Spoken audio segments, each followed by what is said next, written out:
जय श्री कृष्ण फ्रेंड्स। आज आपणे बेस्ट सुपर टेस्टी कटलेट बनावशुं साथे आ रिच एंड क्रीमी डीप। तो आखी वीडियो जोजो, गेरंटी छे कि आटली न्यूट्रिशियस कटलेट तमे जोई नहीं होय अने बनाववुं इजी छे। सो बनाववानुं शरू करीए। आपणने जोईशे काचा केळा। सो अहींया मैं 2 काचा केळा लीधा छे अने एकदम आ कड़क होवा जोईए। आ रीते दबावीने जोजो, जरी पण नरम नहीं होवा जोईए। હવે આને ધોઈને આપણે બાફવાના છે। સો જે રીતે તમે બટાકા બાફો છો એ જ રીતે આ બાફવાનું છે। સો સવારે આપણે દાળ ભાતનું કુકર મૂકતા હોય ત્યારે જ આ રીતે એના ઉપર કેળા મૂકી દેવાના। તમે આ જોઈ શકો છો, મારે અહીંયા રહેતા નથી એટલે હું એને આવી રીતે કાપીને મૂકું ને તમે આ જુઓ કે એકદમ કડક છે। આવી રીતે કડક હોવા જોઈએ। હવે આપણે કુકર બંધ કરીને રેગ્યુલર તમે જે કુકરમાં સીટી વગાડતા હો એ જ વગાડવાની છે અને હવે આપણે આને બાફી કાઢશું। સો સાંજે બનાવવા હોય તો સવારે આ રીતે દાળ ભાત પર મૂકી દેવાના। સો અહીંયા કુકર થઈ ગયું છે। હવે આપણે કાઢીને આને એકદમ ઠંડા થવા દેવાના છે। સો આ ઠંડા થઈ ગયા છે। ઠંડા થઈ જાય પછી જ આપણે આને આ રીતે પીલ કરવાના છે। સો एकदम कड़क बटाकाना जेवा ज थशे फ्रेंड्स, पण बटाका करता बहु हेल्धी कटलेट बनशे। सो अहींया मैं बधा छोलीने मूकी दीधा छे। हवे आपणे आने मैश करशुं। फ्रेंड्स, मैश करवानी बदले तमे आने छीणी काढजो तो वधारे सारा रहेशे, गठ्ठा नहीं रहे। सो कां तमे मैश करो अथवा छीणी काढो, पण छीणी काढवानुं ऑप्शन बेटर रहेशे। सो તમે જોઈ શકો છો કે કેટલા કડક છે, જરી પણ આમાં પાણી નથી અને તમે જુઓ કે આનું બાઇન્ડિંગ પણ સરસ થાય છે, જરી પણ ભીના નહીં થાય।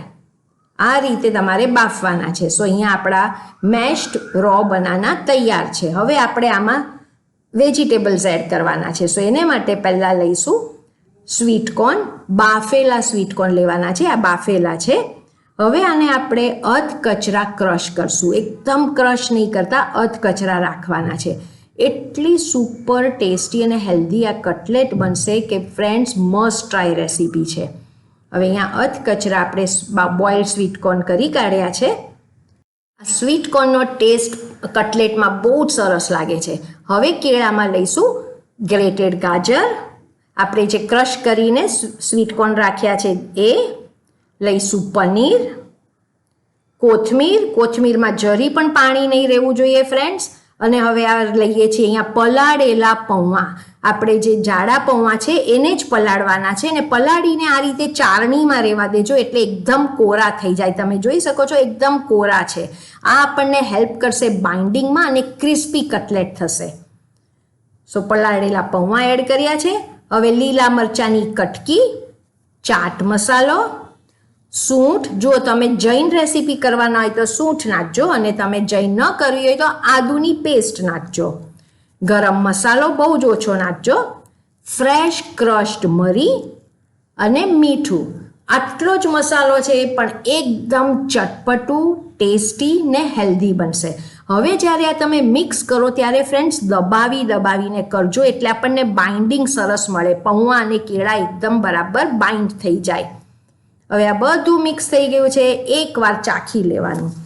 તમારા ટેસ્ટ પ્રમાણે અંદર કંઈ એડ કરવું હોય તો આ ટાઈમે કરી લેવાનું। એટલું ટેસ્ટી, તમે સાંજો જ એમને એમ ખાઈ લેશો। Super tasty, super healthy. આમાંથી તમે કટલેટ, ટીકી, બોલ્સ બધું બનાવી શકો છો। હવે તેલવાળો આ રીતે આપણે હાથ કરીએ અને આપણે મીડિયમ સાઇઝની આમાં કટલેટ બનાવીએ છીએ।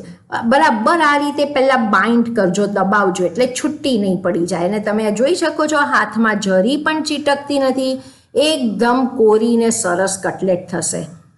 સો કાં તમે આ રીતે હાથેથી કરો અથવા તમને બધી એક સરખી કરવી હોય બહારના જેવી તો આ રીતે કોઈ પણ એક નાનું તમારે વાટકી કે કંઈ લઈ લેવાનું। પહેલાં એના ઉપર તેલથી ગ્રીસ કરી દેવાનું અને આ રીતે આમ દબાવો પરફેક્ટલી એટલે સરસ શેપ આવી જાય અને ઇઝીલી બહાર આવી જશે કેમ કે અંદર તેલ ચોપડ્યું છે। સો બધી એક સરખી તમને આ રીતે મળશે, નહીં બહુ જાડી અને નહીં બહુ પતલી, એ ટાઈપની કટલેટ કરી છે। સો અહીંયા મેં બધી કટલેટ કરીને અહીંયા તૈયાર રાખી છે અને ફ્રેન્ડ્સ હમણાં હું થોડીક જ કરું છું, બીજી હું પછી બનાવવાની છું। તમે આનો પાછો લુક જુઓ ફ્રેન્ડ્સ, એકદમ મસ્ત પરફેક્ટ। અને તમારે જો બર્ગરમાં વાપરવી હોય તો થોડી મોટી કરજો। હવે આપણે આને ફ્રાય નથી કરવાના. આને આપણે શેલો ફ્રાય કરશું એટલે વધારે હેલ્ધી થશે. એને માટે એક નોનસ્ટિક પેન ગરમ કરીએ.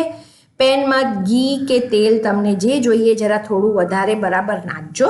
બાળકો માટે કરો તો ઘી લેજો. ઇવનલી સ્પ્રેડ કરી દીધું છે. હવે બધી એમાં આપણે કટલેટ ગોઠવી દેવાની. તમને તમારી પેનમાં જેટલી ગોઠવાય એટલી એક સાથે કરી શકો છો, પણ હું હમણાં ઓછી જ બનાવી રહી છું. ઝટપટ થઈ પણ જાય છે ફ્રેન્ડ્સ. પણ કટલેટ જ્યારે મૂકો ત્યારે પેન ગરમ હોવી જોઈએ અને તેલ કે ઘી બરાબર અંદર નાખજો. હવે મીડિયમ ફ્લેમ પર આને આપણે નીચેથી થવા દઈશું. ફ્યુ સેકન્ડ્સ આને પ્રેસ નહીં કરતા. ફ્યુ સેકન્ડ થઈ જાય એટલે આ રીતે આને જેન્ટલી આપણે પ્રેસ કરવાની. એટલે સ્ટાર્ટિંગમાં ફ્યુ સેકન્ડ નહીં કરતા, નહીં તો નીચેથી હલી જશે. અને હવે નીચે જ્યાં સુધી થોડી ક્રિસ્પી ન થાય ત્યાં સુધી આપણે એને કૂક કરશું. થોડી વાર રહીને જોઈ લેવાનું. મસ્ત ગોલ્ડન બ્રાઉન કલર આવી ગયો છે.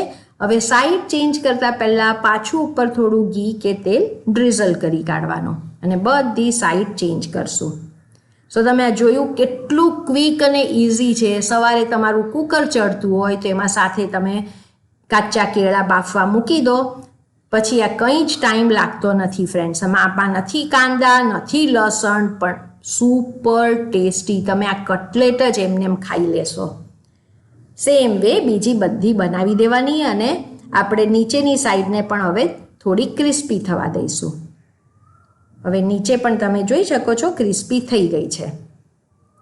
ને તમારે આ રીતે સાઈડ ચેન્જ કરતા જવાનું અને જેટલી ક્રિસ્પી કરવી હોય એટલી કરતા રહેવાનું.